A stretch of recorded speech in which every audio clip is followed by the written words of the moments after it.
ఈరోజు ఈ వీడియోలో మనం మొబైల్ అప్లికేషన్ డౌన్లోడ్ చేసుకున్నప్పుడు కొంతమంది యాప్ ఓపెన్ అవ్వట్లేదు, ఎగ్జామ్ రాయడానికి కుదరట్లేదు అని చెప్తున్నారు. సో, అటువంటి ఎర్రర్స్ ఎందుకు వస్తున్నాయనేది మనం ఈరోజు చూద్దాం. ఇక్కడ మనం చూసినట్లయితే యాప్ పర్మిషన్ అని ఒకటుంది. ఇక్కడ చూడండి.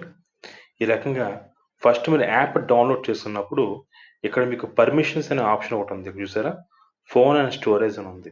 ఈ ఫోన్ అండ్ స్టోరేజ్ మీరు క్లిక్ చేయాలి. చాలా మంది ఏం చేస్తారంటే మనం యాప్ డౌన్లోడ్ చేసినప్పుడు ఈ ఫోర్స్ స్టాప్ అని ఎంటర్ చేస్తారు. ఇది ఎంటర్ చేయకూడదు. ఇది ఎందుకు వస్తుంది? ఈ స్క్రీన్ మీకు మొబైల్‌లో ఎందుకు వస్తుంది అంటే ఇక్కడ మీకు ఉన్నటువంటి ఈ పర్మిషన్స్ మిమ్మల్ని అలౌ చేయమని అడుగుతుంది. సో, అది ఈ పర్మిషన్స్‌లో ఫోన్ అండ్ స్టోరేజ్ క్లిక్ చేసినట్లయితే మనకి వెంటనే మీకు ఈ రకంగా మీకు స్క్రీన్ అనేది మీకు విజిబుల్ అవుతుంది. దాంట్లో క్యాలెండరు, ఫోను, స్టోరేజ్. మనం మెయిన్ క్లిక్ చేయవలసింది క్యాలెండర్. ఈ క్యాలెండర్‌ని ఎందుకు మనం క్లిక్ చేయాలి అంటే, మన అప్లికేషన్ అనేది మెయిన్ ప్రిఫరెన్స్ ఇచ్చేది మనం ఆన్‌లైన్ ఎగ్జామినేషన్ దానికి. ఈ ఆన్‌లైన్ ఎగ్జామినేషన్ సిస్టమ్‌లో మొట్టమొదట మనం గుర్తుపెట్టుకోవాల్సింది ఏంటంటే డేట్ అండ్ టైమ్. ఈ డేట్ అండ్ టైమ్ ఎప్పుడైతే మీరు అలౌ చేస్తారో, పర్మిషన్స్ అలౌ చేస్తారో, అప్పుడు మీకు యాప్‌లో మీకు ఎగ్జామ్స్ రాయడానికి మీకు వెసులుబాటు అనేది ఉంటుంది. ఈ క్యాలెండర్ మీరు ఎంటర్ చేయకుండా, క్యాలెండర్ పర్మిషన్ ఇవ్వకుండా, డైరెక్ట్‌గా మీరు ఇలా ఫోర్స్ స్టాప్ అని గాని అన్‌ఇన్‌స్టాల్ చేస్తే గనక మీకు మీకు మొబైల్ అప్లికేషన్ ఓపెన్ అయినా సరే మీకు ఆన్‌లైన్ ఎగ్జామినేషన్ దాంట్లో మీకు నోటిఫికేషన్ రాకపోవడం గాని, లేదంటే అసలు ఎగ్జామ్ కండక్ట్ చేయడం కూడా గాని జరగదు. ఫస్ట్ థింగ్ ఏంటంటే మీరు గుర్తుపెట్టుకోవాల్సింది యాప్ డౌన్‌లోడ్ చేసిన తర్వాత ఈ ఫోర్స్ స్టాప్ గాని, అన్‌ఇన్‌స్టాల్ గాని చేయకుండా డైరెక్ట్‌గా మీరు మీ యొక్క పర్మిషన్స్ ఏమైతే ఉందో పర్మిషన్స్ క్లిక్ చేసి మీరు ఈ క్యాలెండర్‌ని అలౌ చేయాలి.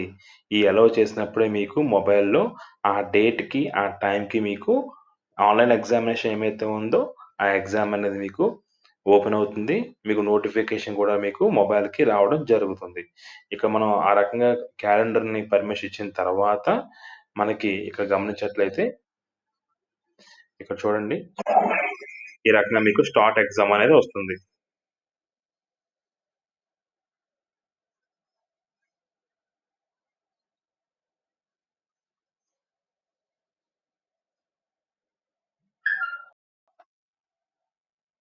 సో, ఎగ్జామ్ అయిపోయిన తర్వాత మీకు సబ్మిట్ చేస్తారు. సబ్మిట్ చేసిన తర్వాత మీకు ఆ రకంగా మీకింకా మళ్ళీ రీ అటెంప్ట్ చేయడానికి అవకాశం ఉండదు.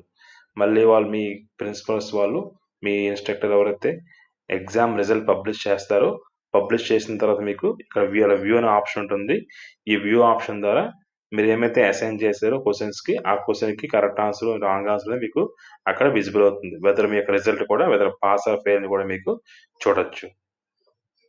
Okay friends.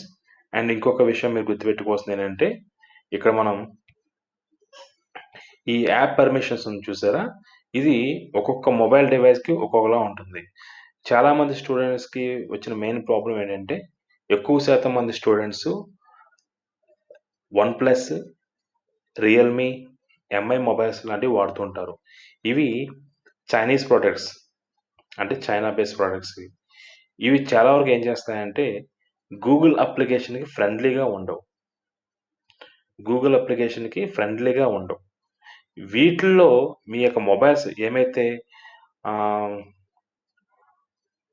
ఎంఐ మొబైల్స్ కానివ్వండి, లేదా రెడ్‌ఎంఐ మొబైల్స్ కానివ్వండి, రియల్‌మీ గానివ్వండి, లేదా వన్ ప్లస్ మొబైల్స్ ఏమైతే ఈ చైనీస్ అప్లికేషన్ మొబైల్స్ ఉన్నాయో, వీటిని మీరు ఎప్పటికప్పుడు మీరు అప్డేట్ చేసుకుంటూ ఉండాలి. అలా అప్డేట్ చేస్తూ ఉంటే గనక మీ మొబైల్‌ని మీరు అప్డేట్ చేస్తే గనక, ఈ యాప్స్ అనేవి మీకేమైతే ఉన్నాయో, ఇవి మీకు వర్క్ అవుతాయి. ఎందుకంటే ఇవి రియల్ టైమ్ యాప్స్. అంటే రియల్ టైమ్ అంటే మీకు ఆన్‌లైన్ ఎగ్జామినేషన్ చూసినట్లయితే, మీకు టైమ్ ఏమైతే ఉందో ఆ టైమ్‌ని బట్టి రన్ అవుతాయి. టైమ్‌ని బట్టి ఇవి రన్ అవుతాయి. ఆ రియల్ టైమ్ అప్లికేషన్ అంటే మీరు గుర్తుపెట్టుకోవాల్సిందేంటంటే, అప్లికేషన్ అనేది మనకి ఇండియన్ క్యాలెండర్ ప్రకారం మీకు రన్ అవుతాయి ఆ టైమింగ్స్ అనేవి. అవి చాలా వరకు సామ్‌సంగ్, ఎల్‌జీ, వివో, అప్పో మొబైల్స్ ఇంక్లూడింగ్ ఐఫోన్స్ కూడా మనకి సపోర్ట్ చేస్తాయి. బట్ ఇందాక మీరు చూసిన వీడియోలో ఎగ్జామ్ రాసింది ఐఫోన్ మొబైలే కనెక్ట్ చేశారు. ఇప్పుడు మీరు గమనించాల్సిన విషయం ఏంటంటే, ఈ చైనీస్ ప్రొడక్ట్స్ ఏమైతే ఉన్నాయో, ఆ ప్రొడక్ట్స్‌లో మీరు ఎప్పటికప్పుడు వైఫై ఉన్నప్పుడు దాన్ని అప్డేట్ చేస్తే సరిపోతుంది. అప్పుడు మీకు ఈ యొక్క పర్మిషన్స్ అనేవి అలౌ చేసినట్లయితే గనక అప్లికేషన్ అనేది మీ దాంట్లో పర్ఫెక్ట్‌గా రన్ అవుతుంది. ఎటువంటి డిస్టర్బెన్స్ లేకుండా. సిమిలర్‌లీ చాలామంది చెప్పే మరొక కారణం ఏంటంటే, నో ఇంటర్నెట్ కనెక్షన్ ఫౌండ్ అనే ఒక ఇన్ఫర్మేషన్ మాకు తెలియజేశారు. నో ఇంటర్నెట్ కనెక్షన్ అంటే దాని అర్థం ఏంటంటే, ఎప్పుడైతే మీరు స్క్రీన్‌ని క్లిక్ చేస్తారో ఇక్కడ మీరు బటన్ క్లిక్ చేసిన తర్వాత, స్టార్ట్ ఎగ్జామ్ క్లిక్ చేసిన తర్వాత, ఈ మొబైల్‌లో మీరు ఇక్కడ చూడండి బ్యాక్ స్పేస్ బటన్ గాని ఎంటర్ చేసినట్లయితే, బై డిఫాల్ట్‌గా మీరు ఎంటర్ చేసినట్లయితే, మీకు వెంటనే మీకు నో ఇంటర్నెట్ కనెక్షన్ బటన్ అనేది మీకు ఎర్రర్ అనేది మీకు చూపిస్తుంది.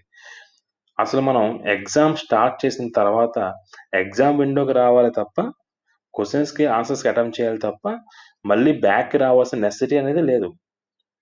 సో, దానికోసం జెప్పేసి మీరు ఈ టచ్ స్క్రీన్ ఉపయోగించి మళ్ళీ మీరు బ్యాక్‌కి వస్తే గనక, వెనక్కి మీరు పలుదప్పలుగా ఎంటర్ చేస్తే గనక, మీకు వెంటనే మీకు నో ఇంటర్నెట్ కనెక్షన్ యొక్క ఎర్రర్ అనేది మీకు చూపించడం జరుగుతుంది.